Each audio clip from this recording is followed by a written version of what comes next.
California Edition. I'm Brad Pomerantz. We are joined today by Julian Crocker. He is the superintendent for San Luis Obispo County.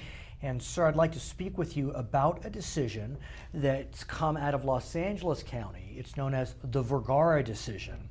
And the decision was quite a barn burner, suffice it to say. It dealt with teacher tenure, teacher dismissal, and essentially the court ruled that teacher tenure, dismissal, layoff rules were unconstitutional. I don't know even where to begin. There are so many points on this. Yeah. What was the feeling within the education community in relation to this decision? I think most administrators generally agreed with the decision in a general sense, and that is that indeed a dismissal of an ineffective teacher is very, very strenuous and very time-consuming right now. I learned that every year, 2 teachers in our state are dismissed for being ineffective. Not 2 in San Luis Obispo County, Right. Not 2 in San Luis Coastal, 2 in the entire state. Right. That's about 0.0008% Right. are dismissed for being ineffective. Right. That's damning.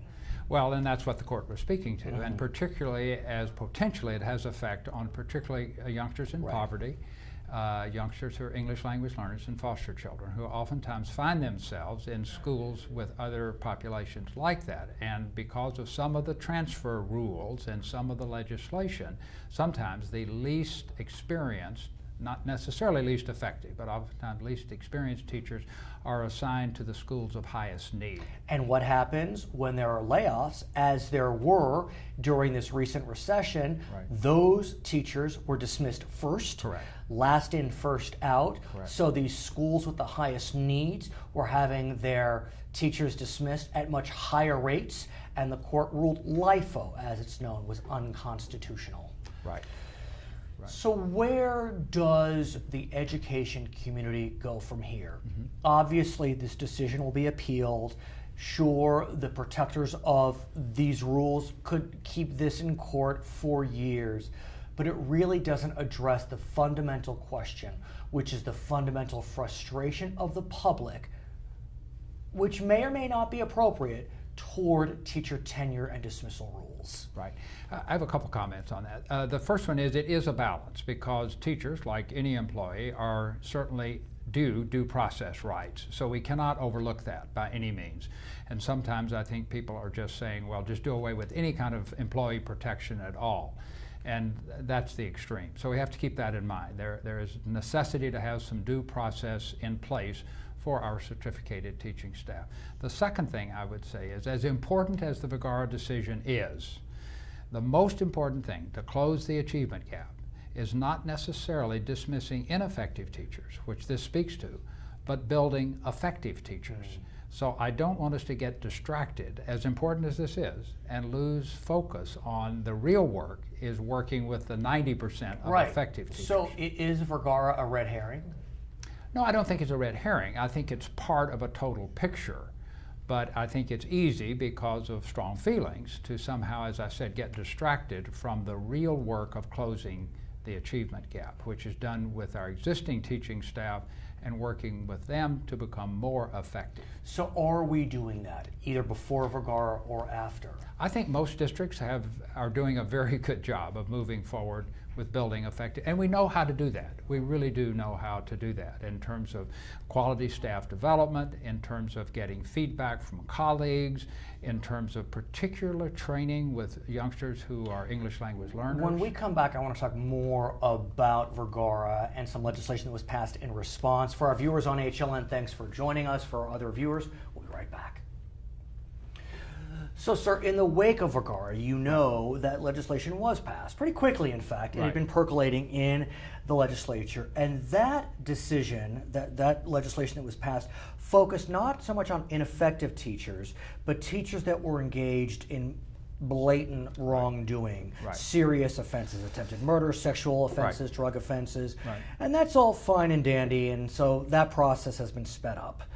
But the issue of the ineffective teacher not addressed by the legislation.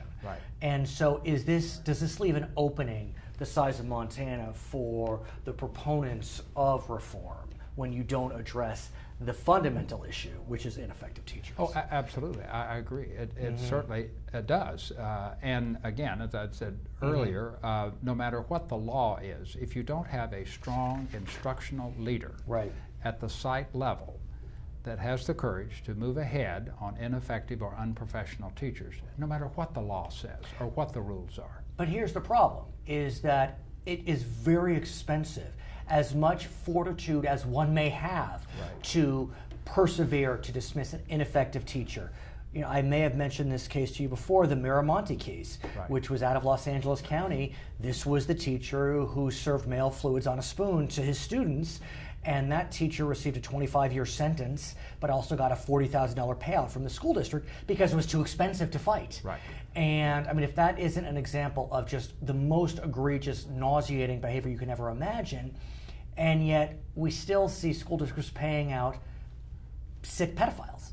And that's one of the hoped for changes through the Vergara decision. And admittedly, the legislation that was passed post-Vergara would have answered the Miramonte case. But if you have a teacher that is ineffective, I mean, right now they sit in rubber rooms and they get paid. I'm sure there are metaphorical rubber rooms in San Luis Obispo County. I don't think so. No? Well, what does this county do with think so. ineffective teachers? Well, as I said, I think we have a very strong school leadership, because that's where it is. It's at the site leadership. It's the building principal, perhaps the assistant principal, who's really on the front lines. And I would like to think, and I do think, that our principals are effective instructional leaders and do what's necessary to either assist an ineffective teacher or, even as cumbersome as the system is, start moving through the system. Now, my experience has been that if you do that, sooner or later, the teacher will leave. It may not be through the end of the process, but sooner or later, the person will see this is not going to work out well for me. So the sooner I can leave or resign on my own or whatever that may be, that happens. But you need to do the process. In terms of the future, we did see a fix for egregious conduct. As you look forward, as someone who is retiring from his position as superintendent of public instruction in this county, you can maybe speak more freely about the kind of the tea leaves. Do you anticipate that there will be reform? Because as we speak today, California has one of the most, well, actually the most permissive teacher tenure rules. Other states are tied with California, but teachers get tenure after 2 years, which is basically a year and a half because of notice rules. You know, other states go up to 5 years for tenure, some have no tenure. I think out of all of the issues with Vergara, that issue that you pointed would be the one I would push for the most, is extending that probationary period to a minimum of 3 years, which we used to have 3 years, to up to 5 years if possible. So if the legislature did one thing to react to this decision, I think extending the probationary period additional 2 or 3 years would be the here's what's point.